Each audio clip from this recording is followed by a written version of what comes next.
Welcome to the Slop Temple. We pray this video helps. In this video, I will show how to remove a Mitsubishi Lancer radio. Start by disconnecting the negative battery terminal and waiting a few minutes. Remove trim panels gently with trim pry tools to avoid breaking clips. Use a 10 mm socket to take out mounting bolts and a Phillips screwdriver for smaller screws.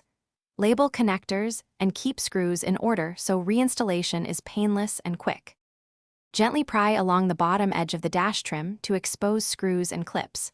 Work slowly and feel for resistant clips to avoid snapping them. Once the outer trim is off, remove visible screws and unclip the climate control bezel. Place removed clips and screws in labeled containers so you know which location they came from when reassembling the dash later.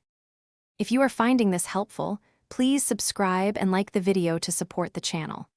Quick recommendation: grab Little Tree's black ice to keep your car smelling great while you work on the dash, because no one enjoys a stinky ride during a radio swap.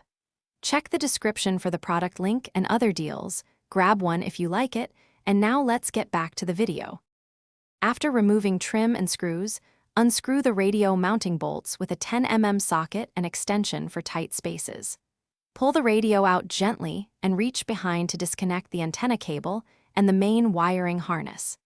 If your radio has an anti-theft code, write it down beforehand and check connectors for corrosion so the replacement or testing goes smoothly without surprises. Thanks for watching. Consider subscribing if we helped you.